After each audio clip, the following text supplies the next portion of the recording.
Bueno, buenas noches, un aplauso para ustedes porque con el frío que hace que estén acá un viernes a la noche, la verdad, me saco el sombrero.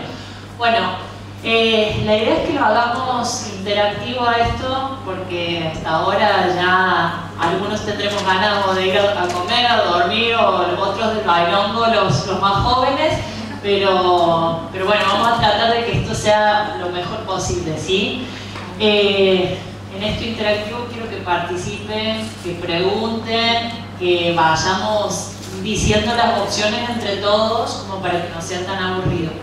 La idea es hablar un poquito de este tema, de las alteraciones hormonales y cómo se expresan en psiquiatría, y además que podamos ver el tratamiento farmacológico en relación a las patologías endocrinológicas y los psicofármacos, pero al mismo tiempo también que hay algunos psicofármacos que pueden producir patologías endocrinológicas como efecto adverso, y que ustedes puedan conocerlo e identificarlo porque ustedes son, como hablábamos hace rato con una de sus colegas, las personas que más frecuentemente tienen contacto con el paciente, por ahí inclusive mucho más que nosotros, ¿no? Entonces vamos a ponernos al día en este tema.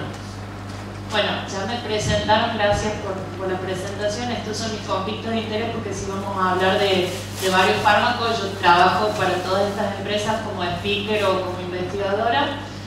Vamos a repasar un poco los conceptos del sistema endocrino y su relación con la psiquiatría. Vamos a tratar de conocer las principales patologías psiquiátricas que están relacionadas con el sistema endocrino, y vamos a revisar las alteraciones endocrinológicas que pueden producir los psicofármacos. Supercalifragilístico espiralidoso. Esta palabra que es tan larga nos incluye a los psiquiatras, pero bueno, no nos olvidemos que los psiquiatras, yo siempre les digo a mis alumnos que los psiquiatras tenemos que ser los más médicos de todos, porque además de conocer la mente, tenemos que conocer todo el cuerpo y las interacciones de muchos medicamentos y de muchos otros órganos que trabajan, digamos, alterando el cerebro de alguna manera, ¿no?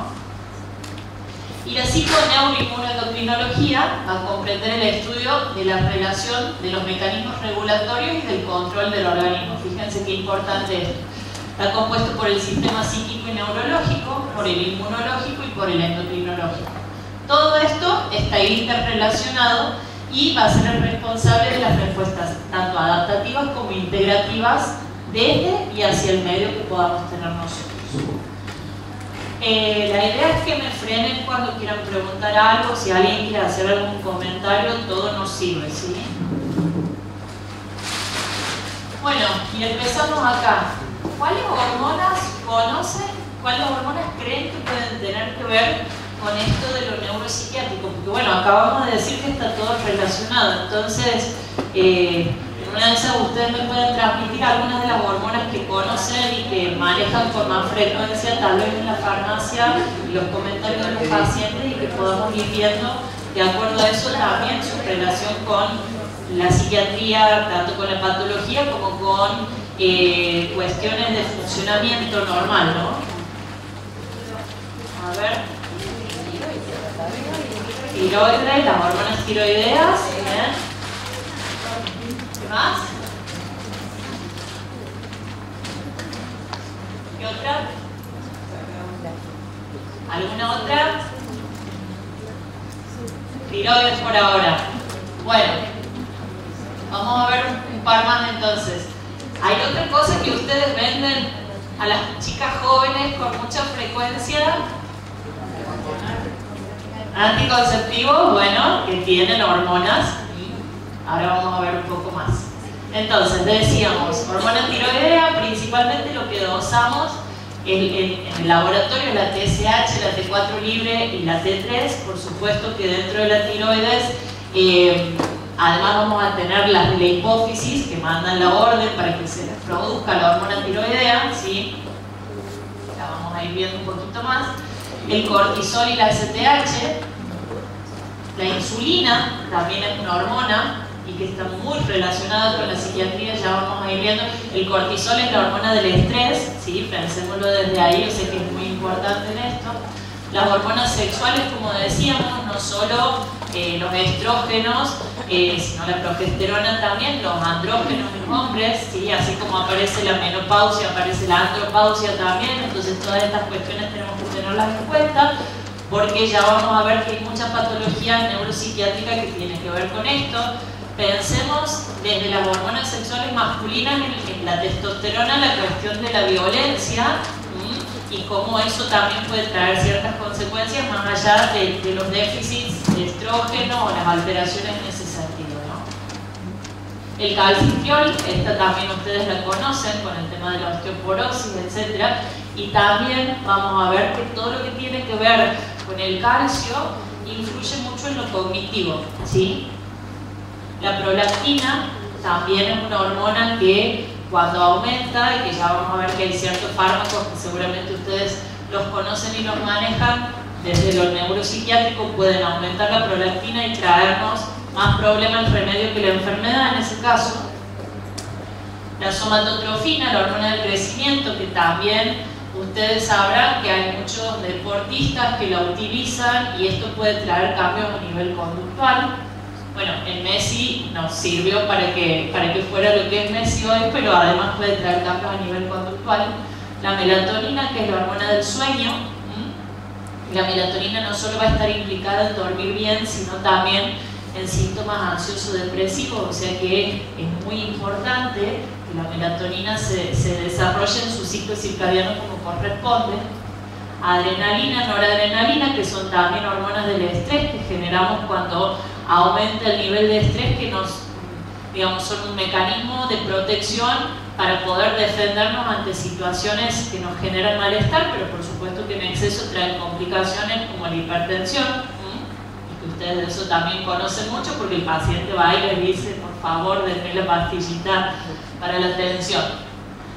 La paratormona, los glucocorticoides, la grelina, la renina, la angiotensina. Dentro de esto es la grelina, por ahí no sé si la han escuchado nombrar tanto, pero tiene mucho que ver con el tema del peso, ¿sí? Del peso corporal. Entonces es muy importante. Renina y angiotensina tienen que ver con funciones renales principalmente, con la tensión arterial, con la ovulación, etcétera, etcétera, etcétera. O sea que nombramos una o dos y fíjense que aparecieron un montón de otras y otras tantas que no les nombré porque si no nos quedamos toda la noche nombrando hormonas principalmente, ¿no? Entonces, vamos a hablar ahora un poco de cómo se relacionan estas hormonas con la psiquiatría. Fíjense que hay muchos síntomas que tienen que ver con los déficits o con el exceso de producción en ciertas hormonas que ya vamos a ir tratando parte por parte, pero vamos a nombrarlos en general un poco. La tristeza, la depresión, el síntoma de tristeza, la anedonia, que es la falta de placer o de interés por las cosas, la abulia, que es la falta de voluntad, la fatiga, la ansiedad, las alteraciones en el sueño, en el apetito, la confusión, los delirios y las alucinaciones también se pueden generar por ciertas alteraciones a nivel de las hormonas. La hipomnesia, que tiene que ver con la memoria, con el deterioro cognitivo, con las dificultades para encontrar palabras o prestar atención a las cosas, como la hipoprosexia, por ejemplo, que es la falta de atención en las cosas. Fíjense que todo esto, que nos va a dar diferentes patologías psiquiátricas, depende de cómo se combinen, pueden tener su origen en lo hormonal. Desde lo psiquiátrico, la mayoría de los colegas, esperemos que eso vaya cambiando, por suerte está cambiando en la docencia, estamos haciendo mucho más hincapié en que, como les decía, los psiquiatras volvamos a ser los más médicos de todos. Por ahí hay muchos colegas que lo medican con un antidepresivo y se saltean el paso de investigar qué está pasando ahí, y esto es muy importante porque con un antidepresivo a una depresión que es causada por un hipotiroidismo severo no la vamos a mejorar, ¿sí? Entonces vamos a tener un paciente que está cambiando constantemente de antidepresivo y no le encontramos la solución.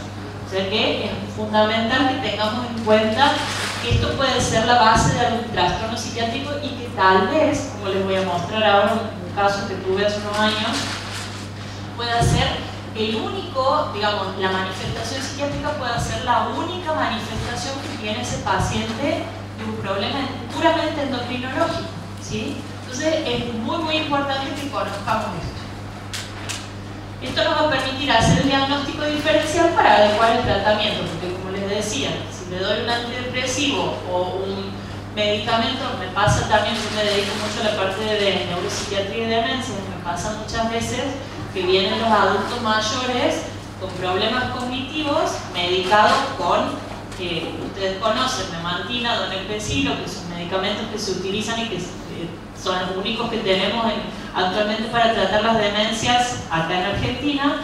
Vienen con esa medicación y en realidad les curo la demencia cuando descubrimos que hay un hipotiroidismo, un déficit de B12 muy severo. Entonces es muy importante que tengamos en cuenta todas estas cuestiones para adecuar el tratamiento. Bueno, ¿qué les parece ahora, dentro de lo que fuimos hablando, cuáles son las hormonas que pueden producir síndromes depresivos?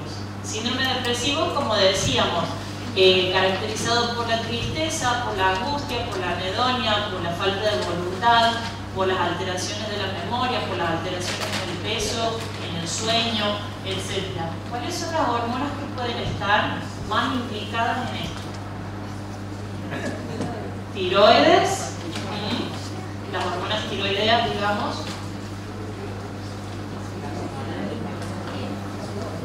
¿Cuáles serían? Las sexuales, bien. Estradiol, progesterona, con la menopausia exactamente. ¿Qué más? Cortisol, aumentando los niveles de estrés. Por supuesto, tengamos en cuenta que esto está todo relacionado. Cuando sube en un lado, baja en el otro, y eso nos va generando esta red que complica o que da la sintomatología. Bien, cortisol, la melatonina, excelente. La testosterona, dentro de las sexuales masculinas puede, porque siempre vamos a las sexuales femeninas en esto de la menopausia, pero la testosterona podría causar, ya sea el déficit o el exceso, podría causar síntomas depresivos. ¿Qué piensan?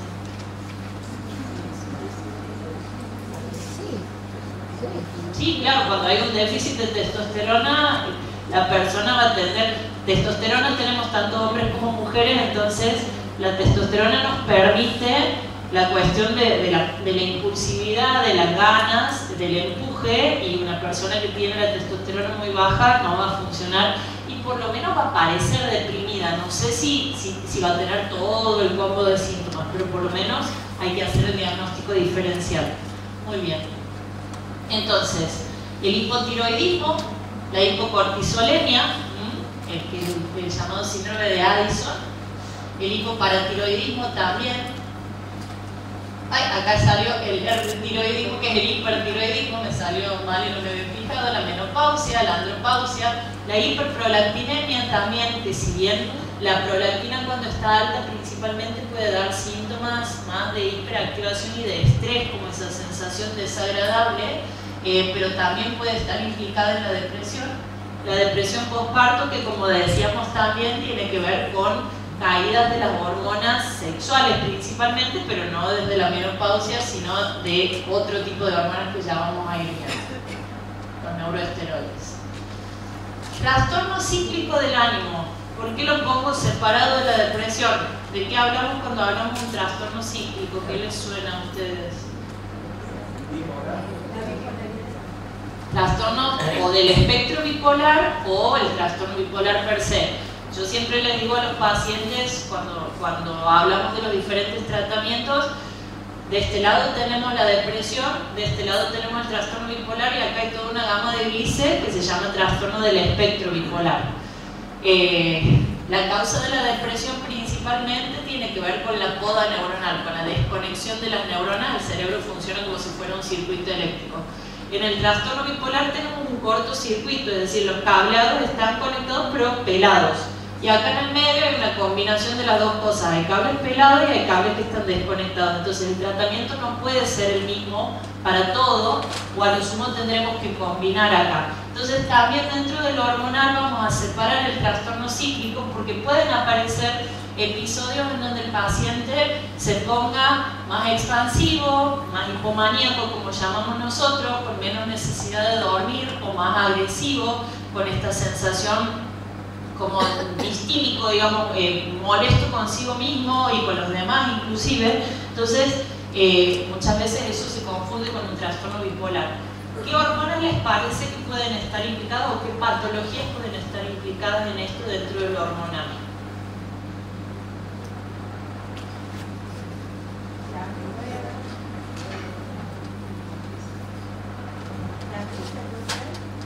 La angustia como síntoma, y pensemos en qué patologías dentro de lo endocrinológico, así como nombramos las anteriores, el hipotiroidismo, el hipertiroidismo, ¿qué hormonas pueden estar implicadas en el trastorno más cíclico del ánimo? Que no sea solo depresión como hablábamos recién. La melatonina, bien.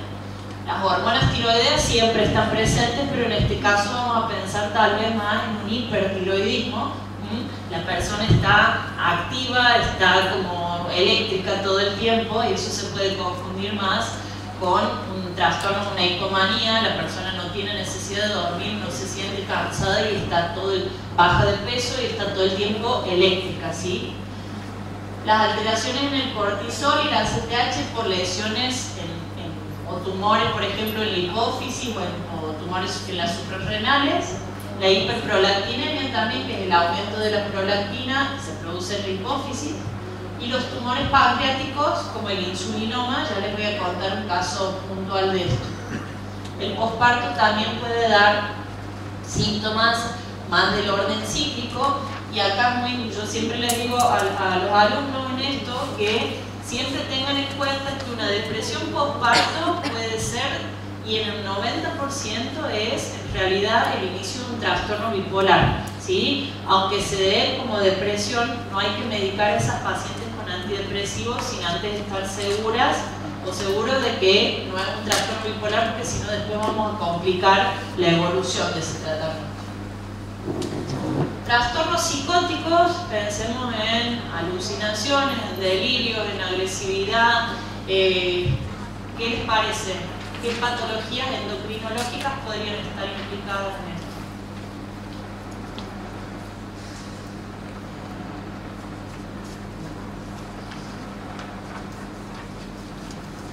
¿Quién está más?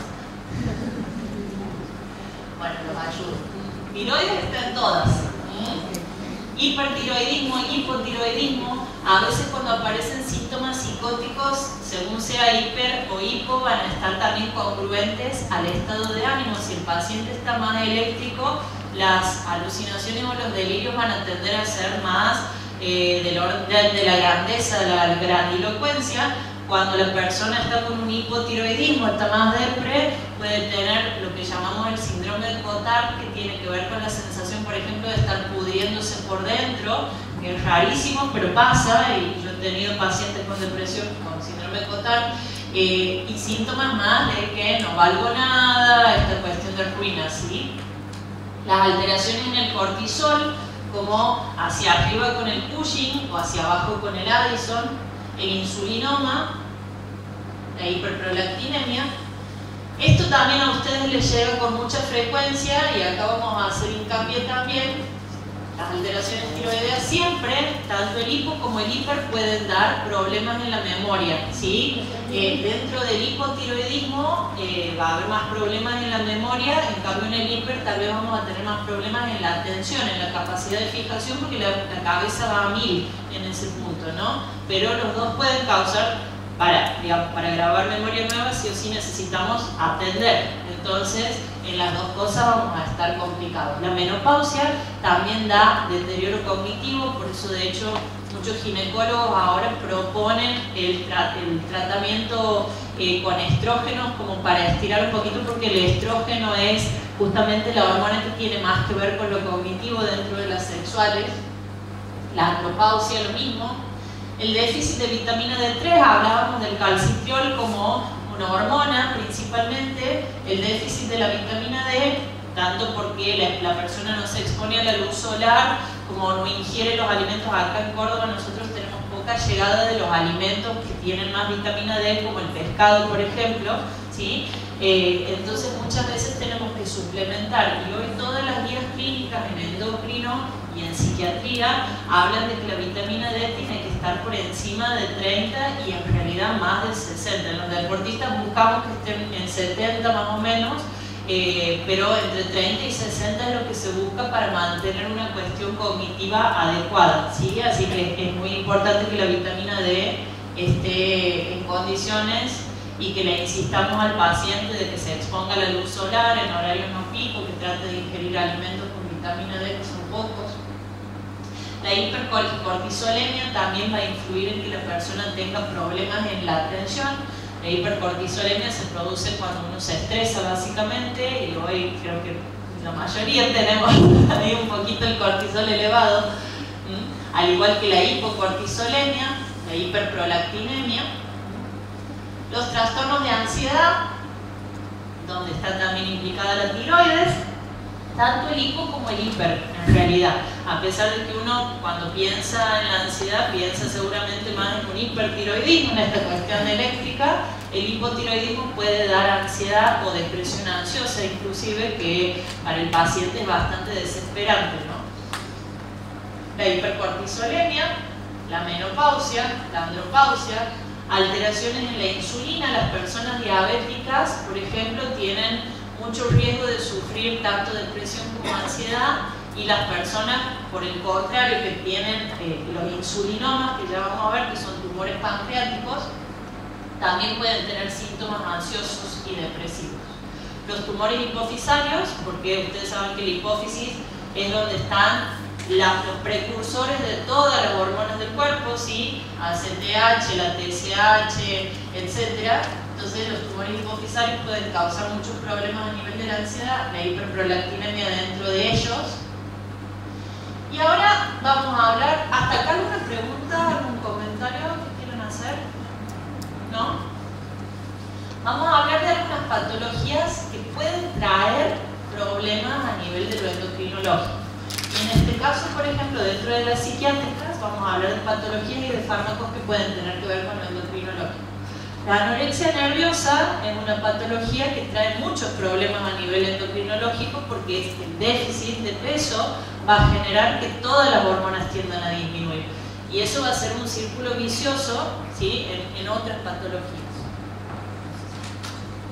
¿Se escucha bien? Sí, si no soy gritón. Se va a producir esto de el hipogonadismo hipogonadotrófico, es decir, la persona no va a tener hormonas sexuales por la pérdida de peso. Ustedes saben que las hormonas sexuales en general derivan de la grasa. La persona que no tiene grasa tiende a disminuir eso. Por eso uno de los síntomas más importantes o más prevalentes en la anorexia tiene que ver con la pérdida de la menstruación en las mujeres, por ejemplo, ¿sí? Y es un factor determinante también de evolución. Cuando la paciente recupera la menstruación, quiere decir que las hormonas sexuales están aumentando porque aumentó la grasa. Entonces, va a haber, está la menorrea secundaria, la primaria tiene que ver con el embarazo, la insuficiencia para alcanzar la madurez en las niñas en la etapa prepuberal. Al no tener grasa no pueden desarrollar mamas, no pueden desarrollar las mismas hormonas, ¿sí?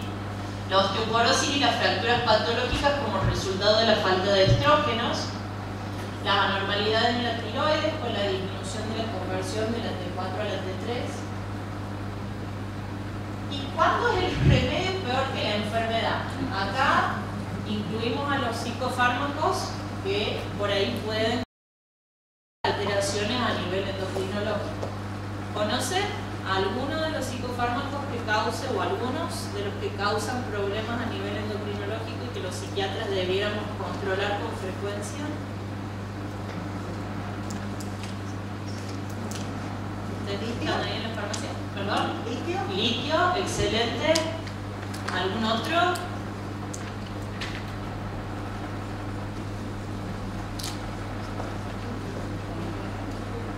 Clozapina, bueno, muy bien, por los trastornos metabólicos. ¿Algún otro?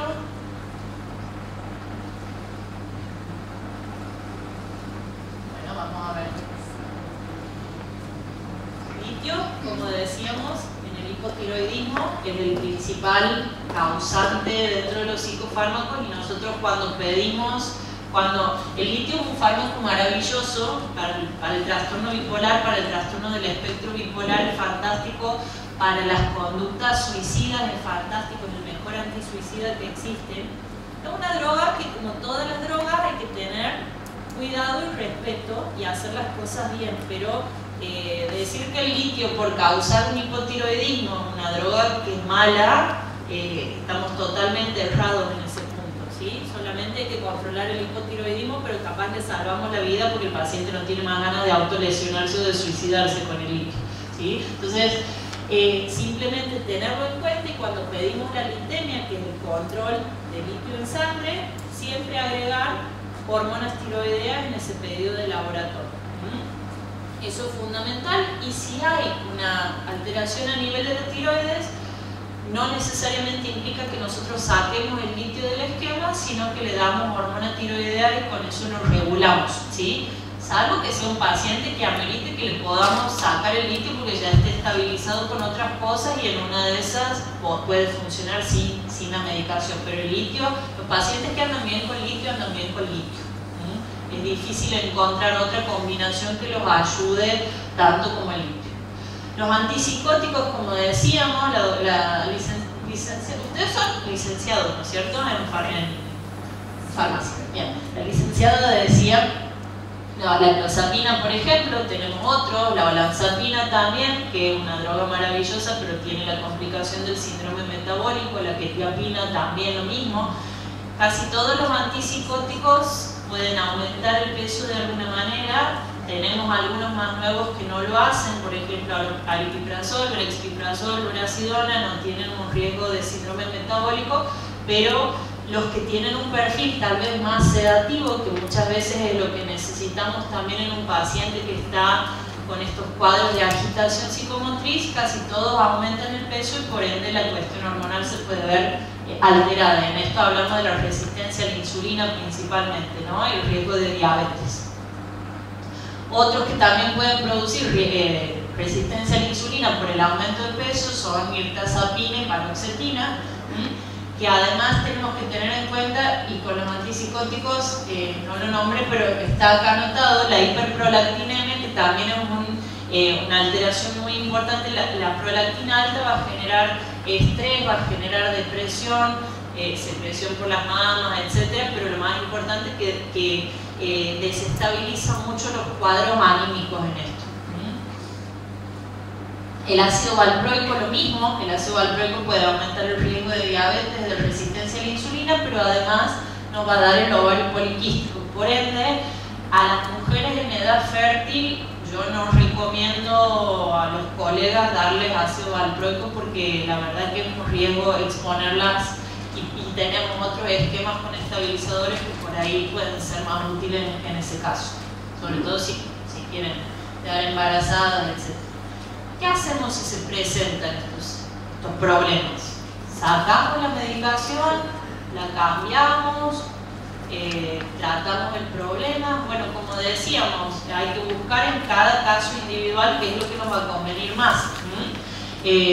Probablemente con el litio, como les decía, yo en general, si el paciente anda bien, no le cambio el litio, por lo menos si es una primera etapa, sino que lo medico con hormona tiroidea, y trato de entrada de elegir fármacos que no aumenten el peso, salvo que yo necesite que el paciente aumente el peso, o que sea el único fármaco con el que andan bien los pacientes. Me ha pasado, por ejemplo, con paroxetina fundamentalmente. Tenía una chica joven. Paroxetina es la única que no se puede dar o que no se recomienda dentro de los antidepresivos en embarazo, porque tiene más riesgo de malformaciones cardiovasculares, y con ella tenía un cuadro de ansiedad muy severo, y con paroxetina venía bárbaro, decide quedar embarazada, por suerte me avisa e intentamos hacer el cambio a otros fármacos antidepresivos y no funciona con ninguno, y me dice, no, bueno, yo quiero seguir con paroxetina. Bueno, los riesgos son estos, vamos a hablarlo con tu marido, etc. Y siguió con paroxetina a pesar de eso. Entonces, cuando el paciente anda bien con una droga, Por suerte la relación médico-paciente nos permite poder armar entre los dos un consentimiento informado para, por suerte la nena salió divina, se llama Ana, pero bueno, están estos riesgos también. Ácido valproico, como les decía, mujeres en edad fértil, además tiene mucho riesgo teratogénico, entonces no es conveniente usarlo, pero pueden tener los problemas del ovario poliquístico, de la diabetes, entonces tratar dentro de lo posible de cambiar la droga a una que sea más beneficiosa, pero teniendo en cuenta que a veces costo-beneficio el paciente va a necesitar seguir con el fármaco con el que está estable. Estamos hablando de patologías graves como son trastornos cíclicos del estado de ánimo o trastornos psicóticos, por ejemplo, en donde, digamos, tenemos que buscar, lo primero es tratar de preservar la vida del paciente, pero bueno, además de eso es muy importante la calidad de vida de ese paciente. ¿Alguna duda, comentario que quieran hacer en relación a eso? ¿Qué piensan? Cuéntenme qué opinan ustedes también un poco de cómo lo ven a eso. Muchas veces, viste que el tema del paciente deja el tratamiento antidepresivo, sobre todo por decir me pongo gorda o gordo. Este es un factor, ¿viste? También la constipación. O me constipa, Sí. claro. Sí. Y lo tienen que interrumpir y no tienen por ahí la contención del psiquiatra o caminos alternativos. Exactamente, sí. Yo suelo trabajar mucho con los pacientes eso y explicarles los síntomas adversos y que podamos elegir un fármaco en equipo en esto, en la medida de lo posible, sabiendo cuáles son los pros y los contras, que el paciente esté informado de esto, porque yo hice un estudio hace unos años, cuando estaba terminando la residencia, 20 años, en donde pude estudiar hicimos un estudio de los psicofármacos y el aumento de peso, y todos los psicofármacos, absolutamente todos, después de los 6 meses de tratamiento aumentan el peso, inclusive fluoxetina, vortioxetina, que son drogas muy seguras, que los aumentos son muy pequeñitos, pero todas tienden a subir 1 kilito o 2. Entonces, darles un fármaco que les puede estar salvando la vida, pero que sabemos que el efecto adverso va a ser del aumento de peso, hay que charlarlo mucho y monitorearlo muy de cerca para poder tratar de hacer los cambios antes de que el paciente deje el tratamiento. Y por supuesto siempre informarles que nunca un tratamiento se deja de golpe. Pero sí, es muy complejo, nos pasa bastante seguido, aún explicándoles que decidan que tomen decisiones propias en ese punto y que se complique después. Tengo una paciente justamente que luchamos mucho con la cuestión del peso. Yo, como les decía, trato de elegir siempre fármacos que no produzcan aumento de peso en la medida de lo posible, más si el paciente ya tiene un rollo hablando mal y pronto con eso. Pero con esta señora me pasó que a pesar del tratamiento ella decidió tomar estas medicaciones homeopáticas. Fue una homeópata y el homeópata le dio anfetamina, hormona tiroidea y otras cosas. La cuestión que se desquició todo lo que habíamos logrado de su estabilidad anímica, que era bastante lábil, y bueno, ella me dijo, bueno, no, prometo no voy a tomar más esto, pero todavía estoy luchando para acomodarla, y lamentablemente en ese caso todo lo que habíamos logrado de usar psicofármacos que no aumentaran el peso se me fue para atrás, porque para bajarla en el estado que estaba necesitaba usar estos que son sedativos y que tienen riesgo de aumento de peso. Entonces por eso es fundamental que podamos ir acompañándolos, pero sabiendo que cada persona es un mundo y que a pesar de la buena relación médico-paciente, las cosas... Ella me dijo, yo sé que fue mi culpa y todo. Bueno, ahora no es cuestión de culpa, es ver cómo acomodamos todo esto, ¿no? Y acá les traigo esta, la agregué hoy porque venía en el auto y me acordé, no hablé estamos hablando de hormonas y no hablé de esto que es lo más nuevo que tenemos y que acá en Argentina por supuesto todavía no está, pero no sé si las han escuchado ya nombrar ustedes a estas drogas, brexanolona y suranolona. ¿No? Bueno, ya están aprobadas por FDA, no sé cuánto faltará para que lleguen acá porque son tratamientos muy caros, pero son derivados de la progesterona que que se están utilizando en depresión postparto. Sirven también en otros tipos de depresiones resistentes, se han hecho estudios, pero FDA hasta ahora les dio aprobación solamente en depresión postparto, porque lo que tienen, ustedes saben que los antidepresivos demoran por lo menos un mes en empezar a hacer efecto y tenemos que pensar en 6 meses a un año de tratamiento aunque la persona se sienta bien. Estos en poquitos días ya empiezan a mejorar el ánimo y ustedes saben que la depresión postparto el riesgo que tiene es de infanticidio principalmente o de suicidio, o sea, es una depresión muy severa y que además de eso, bueno, puede ser, como les decía hace rato, el inicio de un trastorno bipolar. Estos trabajan sobre la progesterona, que es la hormona que se depleta más rápidamente con el nacimiento del bebé, y lo que va a hacer es regular los receptores GABA, que tienen que ver sobre todo con la cuestión más ansiosa de la persona y la depresión, ¿sí? La caída, como les decía, de la progesterona es brusca cuando nace el bebé, y ahí aparecen los inicios de síntomas depresivos, que los riesgos tienen que ver con esto, la vida de la persona o la vida del bebé, ¿no? Por eso es tan importante sacarlos rápidamente. Brexanolona fue la primera, que es un tratamiento endovenoso. La paciente tenía que quedarse internada 15 días más en el hospital. Ahora salió suranolona, que ya la aprobaron, FDA ya la aprobó, que esa es vía oral. Entonces la persona se puede ir a la casa con todos los cuidados, con su madre, con su pareja o con las personas que puedan acompañarla, y armar ahí un dispositivo de internación domiciliaria, pero como la respuesta es muy rápida, en 3 o 4 días ya algo vemos, la paciente en general se va bien del hospital. Pero bueno, cuando llegue acá ustedes me contarán qué más les llega. Por ahora no la tenemos. Pasos a seguir entonces, como para ir terminando.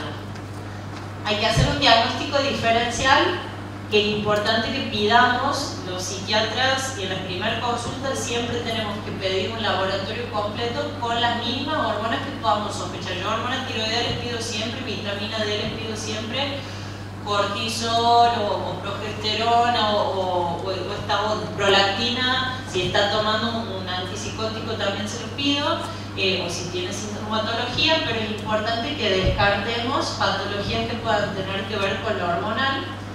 Imágenes de ser necesarias, porque como les decía, los tumores hipofisarios o por ahí una ecografía de abdomen para ver si hay algún tumor a nivel suprarrenal, etcétera, también nos pueden ser útiles.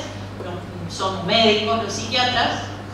Tratar la causa de base, esto es fundamental, como les decía hace rato, podemos usar un antidepresivo, alguna mejoría va a haber si hay una depresión por otras causas, pero si no tratamos la causa de base, eso no va a terminar de mejorar. Acompañar con tratamiento psicofarmacológico, que es lo que les decía recién, y valorar costo-beneficio en el tratamiento en relación al efecto adverso para elegir, lo que hablábamos hace rato. Bueno, voy a elegir un antipsicótico que no le produzca aumento de peso, voy a elegir uno que sé que tal vez va a ser más incisivo en sus síntomas, pero que le va a aumentar el peso, cómo ese paciente va a poder manejar ese aumento, ir controlándolo de cerca, pedirle dosajes hormonales y glucemia, etcétera, con frecuencia, para acompañarlo lo mejor posible. Les cuento para terminar un par de ejemplos que fueron todos míos, de pacientes. Yo estuve muchos años en el privado, estuve 15 años en el privado, entonces estaba muy acostumbrada y ahora me siguen referenciando pacientes que por ahí tienen patología resistente y que pueden tener que ver con la clínica no psiquiátrica y presentar síntomas psiquiátricos. Entonces, paciente femenina de 30 años que fue ingresada en la sala de psiquiatría a través de emergencia, presentaba comportamiento irritable y desorganizado. El inicio de este comportamiento anormal fue aproximadamente una semana después de su primer parto, 2 semanas antes de la admisión. No presenta antecedentes psiquiátricos previos, estuvo bien durante todo el embarazo y hasta justo después del parto. Presenta el episodio maníaco completo desarrollado en una semana. Fue tratada con ácido valproico y antipsicóticos atípicos y su episodio remitió sin incidentes, ¿sí? Esta paciente, por supuesto que después hay que seguirla controlando, porque puede ser que la depresión postparto sea la causante de esto, pero puede ser que sea el desencadenante de esto, y que después tenga que seguir con medicación por tiempo prolongado. Y por supuesto que planear los embarazos en ese caso también es toda una cuestión que hay que hablar mucho con el paciente. Masculino de 25 años de edad, consulta por pérdidas frecuentes y transitorias de la conciencia, especialmente en las mañanas. Realizamos electroencefalogramas por resultados normales. Las crisis no se acompañaban con mordedura de lengua ni pérdida de control de esfínteres, así que fue enviado a psiquiatría con sospecha de trastorno conversivo, ¿sí? Se le administra un fármaco anticonvulsivo de manera experimental, resultando eficaz inicialmente. Luego un familiar lo encuentra con el mismo episodio, ocurriendo nuevamente a la mañana, no tenía recuerdo de las crisis, solo que presentaba ansiedad y sudor frío. Se empezaron a plantear otras posibilidades. Se pensó en episodios de hipoglucemia después del ayuno nocturno, se le administra solución glucosada durante la noche y la crisis se omitió a la mañana siguiente. Finalmente se reveló hiperinsulinemia con masa pancreática. El paciente fue trasladado al departamento de cirugía y su condición psiquiátrica desapareció después de la cirugía. Este paciente, yo no puse todo el detalle, pero tenía peleas con la mujer, entonces se ponía muy agresivo. La mujer consulta un poco por esa agresividad, pero además lo paradójico en esto es que trabajaba en ARCOR y tenía un insulinoma, un tumor pancreático que le hacía bajar la glucemia a niveles que solamente lo que presentaba eran síntomas psiquiátricos. El sudor frío también se lo relacionaba más con la cuestión de la pelea y del momento ese, pero mejoró totalmente cuando lo operaron. Paciente de 50 años tratada previamente por hipertiroidismo con danantisol, consulta por hipobulia, anedonia, tristeza, insomnio, alteraciones en el apetito, múltiples tratamientos previos con antidepresivos sin resultado. Les pido un análisis de sangre y tiene una TSH de 47, valores normales desde 0,25 a 4. ¿Sí? Se realiza el tratamiento con hormona tiroidea, se soluciona la depresión. Bueno, terminamos acá entonces. Conclusiones. Importante tener en cuenta que nuestro organismo funciona como un sistema perfectamente relacionado, donde todos los factores son fundamentales a la hora de lograr ese equilibrio. No apresurarse a hacer diagnósticos sin pensar en todas las posibilidades nos dará un panorama más adecuado de enfoque y de acompañamiento para nuestros pacientes. Y bueno, y ustedes que escuchan muchísimo a los pacientes ahí en la farmacia, también que los puedan aconsejar en este punto y decirle, bueno, por ahí sería bueno consultar y hacer otro tipo de estudios. Ya irán viendo cómo su llegada es muy buena siempre a los pacientes, así que es importante que todos trabajemos en equipo. Bueno.